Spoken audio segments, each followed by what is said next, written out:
Why don't we jump into some of the more specifics with this? Because one of the areas that I've been seeing now is it sort of seems like there's two schools of thought beginning to form, especially as technology develops and we have more access to LED bulbs, which can be a lot tighter on the spectrum production.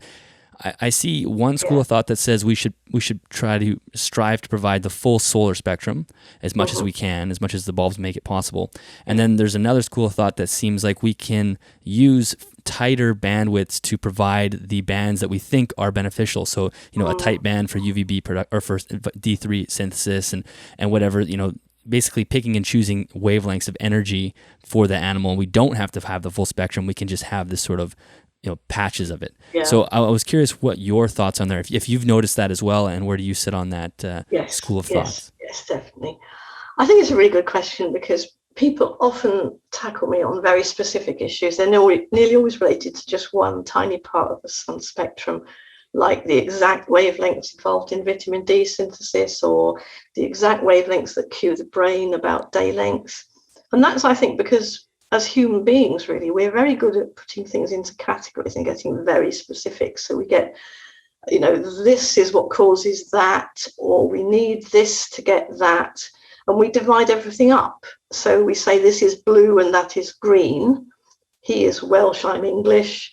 These reptiles are diurnal and these are nocturnal. Well, we don't like the distinctions to blur. And sometimes we don't even have words for it. For example, we say blue-green. We don't really have a word for the intermediate. We say somebody's half Welsh and half English. Well, we do have cathemeral, so that's something. But I think what it's meant is that we've separated heat from light from UV, and we've even split these into subdivisions. I mean, don't get me started. There's UVB, UVA, infrared A, B, C. There's blue light, green light, red. And we've discovered they all do different things, which, perhaps we can talk about that a bit later on. But if we look at this guy, this is a little Nile monitor that we met in Kruger National Park in South Africa. So what does a reptile respond to? What does it see? What does it feel? What does its brain and the cells in its body respond to? And what has it evolved to benefit from? And the answer has to be it responds to its entire microhabitat, everything around it, everything plays at least some role in its life. It's holistic. And I think that's something that humans are terrible at. Mm-hmm.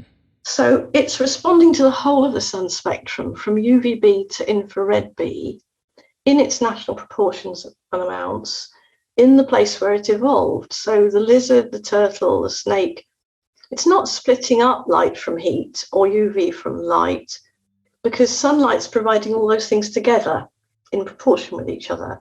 So its instincts are responding to signals from one part of the spectrum. It may be obtaining benefits from all the rest. So if we look at that young Nile monitor, he's waking up, he sees a sunlit patch of rock, and he goes there just because he knows it will feel good. Mm-hmm. So there, he's absorbing energy from the invisible infrared and from the light, and it's warming him up. So we say he's thermoregulating. But what he's actually doing is absorbing all the wavelengths in the sunlight, and they all have different functions as well as supplying warmth. The obvious example is that UVB is enabling vitamin D synthesis in his skin. Well, his skin has evolved to the right thickness and the right color to absorb the right amount of UVB in the time he would normally spend in either direct sun or daylight each day. Mm-hmm. And vitamin D synthesis being a two-stage process, it also requires warmth. So at the same time that the UV is converting the cholesterol in his skin to pre-D3, the warmth is converting the pre-D3 to vitamin D3. So you say, well, how long is he going to bask for? Well, he controls the time he spends in the sunlight via temperature-sensitive cells in his brain, in the hypothalamus, but also temperature-sensing nerve endings in his skin, and also in various organs of his body, like just around the heart. And these are responding to heat generated from short wavelength infrared in sunlight that reaches him directly, as well as to warmth conducted from the skin surface, and he's sitting on the rock. And it's all part of that same continuous spectrum. Everything's interlinked. And every year we keep finding new things that reveal yet more complexity. It gets more and more complicated, and my lectures get longer and longer. And the importance of not just individual parts of the spectrum, but also their intensity and their relationship to each other. And if we've got a minute, I'll just show you some spectra. Yeah. This is the spectrum of sunlight. The Earth's atmosphere filters out all the very short wavelength stuff that's in this direction, and it just lets through a little bit of UVB from about 295 nanometers. This is wavelengths upwards. Just a little bit of UVB, a lot more UVA, absolute flood, shed loads of visible light, a lot of infrared A and a little bit of infrared B. So life on Earth evolved under all of this, and it's evolved to use every bit of it that it can in all the different biochemical ways. It's a continuum. It's like a flood of energy. And I think messing up this relationship and splitting up heat, light and UV artificially by using lamps that are spread out or only producing short wavelengths can lead to some really weird abnormal effects. And there's some quite good experiments actually that have been done over the years. For example, there was a trial done with wall lizards, Podacus muralis.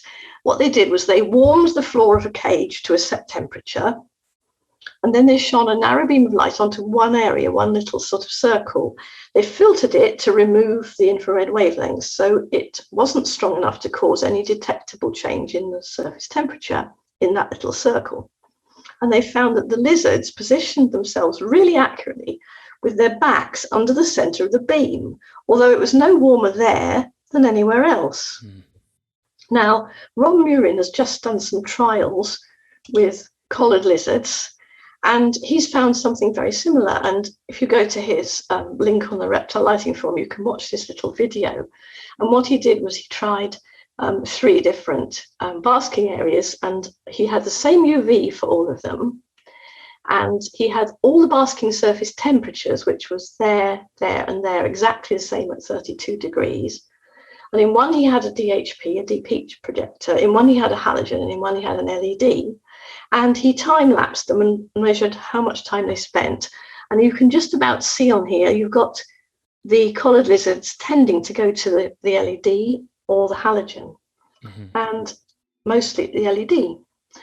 And so what it looks like is that the sun basking animals are going for the light. They're going for what they perceive as a patch of sunlight, although the warmth is the same on all of them. Well, there was another study done earlier, a peer-reviewed study, which I can show you. It was using 2 species of anoles. One species was sunbaskers, the Crystalllatus, and the second were thermoconformers, the Gundlachi. And they kept the whole cage either at the preferred body temperature, or slightly too warm, or slightly too cold. But the cage was half illuminated, so half of it was shaded and half was not, but the temperature inside was the same. And the sunbasking species, they associated brightness with warmth. So if the whole cage was cold, they went and sat in the lighted area. If the whole cage was too hot, they all sat in the shaded area, although the temperatures were completely the same all the way across. But the thermoconformers didn't seem to care. They just sat anywhere because they didn't show that preference. So they weren't using sunlight as an indicator of heat, presumably because in the areas where they live, the sunlight isn't producing hot sunbeams that then they don't bask. So it's quite interesting to find that different species are going to vary, but they're all using their environment to decide what they do. But it's actually more complicated even than that, because when we set up our lamps, we always say, we should have the bright light over the basking zone, and that will make a little patch of sunlight. But people say, well, why do you have to do that? They put the light down one end and the UV up the other end. Well, there was a really good study done with tokay geckos, which are the nocturnal ones, of course. And what they did, they set up the first test very much like the previous ones. They had a heater down one end with the bright light and a shield so that it wasn't the light that was causing the warmth. and they put the tokay geckos in there.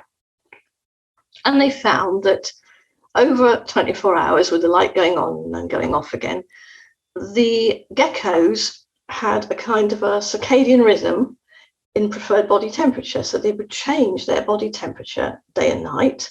And the most precise thermoregulation they were doing during the night when they were active, which is kind of what you'd expect.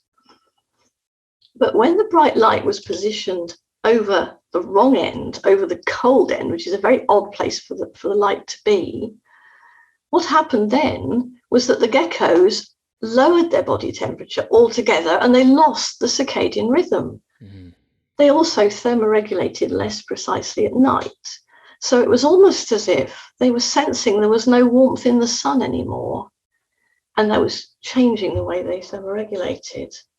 Well, in a third scenario, they put a uniform gentle light over the whole area to see what they would do, and they discovered it was very much like the first one, where the light was at one end. They still had their daily rhythms on and off, and didn't phase them at all. But the curious thing was that this group of researchers, Sievert and Hutchison, they then did it with collared lizards. And these are a diurnal species, completely different.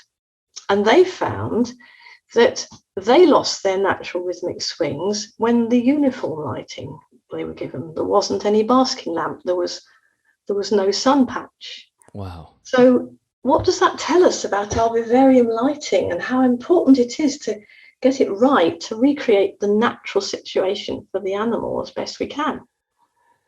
And there are also studies have done when day length is changed, that also alters the preferred body temperatures and the basking preferences, because day length changes with seasons, and so do the reptile behaviors. It's like they're hardwired to the patterns of sunlight that they would have experienced as they evolved over days and over the years. That is incredible. It's amazing how much you could mess it up by, really, like how wrong you can get it. Well, yeah, and we're learning. We always talk about putting the lights in a certain place and that, but it really makes a difference. And I think we've only talked about separating light and infrared. Experiments have been done with different parts of the visible light, different coloured light on basking. There was another experiment done with the wall lizards, and they kept the temperature constant, but the visible light started off with being white light, and then they changed it by putting filters across to remove parts of the spectrum. And first of all, they removed any blue light below 480 nanometers. So there's still a tiny bit of sort of turquoisey blue, but most of the blue had gone, and of course the UVA wasn't there in the first place. And then they removed the blue and the green, so it leaves a little bit of green, but mostly the oranges and reds. And what they discovered that when they just removed the blue wavelengths, this one, it left a sort of greenish yellow light to our eyes. We don't quite know what colour it was to the lizards, but they didn't change their thermoregulating behaviour much at all. They didn't change the rate of warming. They didn't change the amount of time they spent basking. But when they removed the blue and most of the green, leaving the yellow, orange and red, the lizards reduced their preferred body temperature, they reduced their rate of heat gain, and they basked for longer. So the colour of the light, the lack of these wavelengths, changed the way they behaved. Wow. And when you think the way we light our animals, we don't know this. We just don't. Well, the authors of the study, what they did was they speculated that blue light is the strongest inhibitor of melatonin. Mm. So the effect could be due to the removal of the blue wavelengths, allowing the brain to synthesize melatonin. And that hormone has powerful effects on daily rhythms, and it does include thermoregulation in reptiles. Well, I think the relevance to this in real life is that when the sun is low in the sky, as it is at sunrise, sunset, and all day in winter in higher latitudes, there's less blue in the sunlight. And at night, of course, there's none. So blue is a very important wavelength for modifying circadian and seasonal rhythms, because it acts as a really powerful signal to the brain saying it's daytime. So I think these are just a couple of examples. I mean, sunlight and its effects can't really be separated up into heat, light, and UV. We haven't even mentioned UV yet. Mm-hmm. What's more, the sun spectrum has very specific amounts of each wavelength, all of which are used for something by the body, and all of which vary with time of day, time of year. And we only know some of those uses. We keep finding more. And the questions are still just as relevant as they've always been. How much of each wavelength does each species need? Does the amount vary with season? Does it vary with time of day? We haven't any clear answers. We haven't even any clear answers for the way that UV, we just have crude estimates for the UV, and certainly only crude estimates for the temperature, which is not even the same as the infrared. And we have almost nothing for visible light at all because no one's gone out there and measured it in the wild. Right. So we can't really pull apart the spectrum and provide these important spikes of energy, because the only thing we can deduce from the evidence we're collecting is that it's all important. Right. Every time we look into something, we find another piece of important and material. I think we do need to reproduce it as faithfully as we can. But it is actually really difficult, because not only is this sunlight a continuum from UVB right through to infrared, it's also changing from dawn to dusk, from winter to summer, from full sun to full shade. And it's changing in spectrum as well as intensity. So it's a big puzzle. It really is. Yeah, it absolutely is. And as you look into it further, you realize how complicated. And it sort of reminds me of almost like the difference between Eastern and Western medicine. Eastern medicine is a lot more holistic. They will provide like an herb or a plant, and you take the whole thing. Where Western medicine goes, okay, what alkaloid in that plant is usable, and we turn that into a pill. Where the Eastern medicine says, no, you have to have the whole plant. The whole plant is important. And I think that's a decent analogy for what we're kind of doing here. Yeah, as long as we don't end up thinking we can use body parts of animals for it. Yes, yeah, exactly. Yeah, there's certain parts of Eastern medicine that we want to stay away from. But as far as I know, what you mean is the holistic side of it. We're beginning to understand it. There's aspects in medicine which are getting better, but that's beside the point, isn't it, for what we're talking about. So as far as replicating the sunlight goes, how do we do this? What as far as right now, because even listening to you talking about the different levels of visible light, someone could go to the dollar store and buy a cheap LED bulb, and who knows what that light is giving off of, and then who knows what result that it's doing to your animal. So what is the best method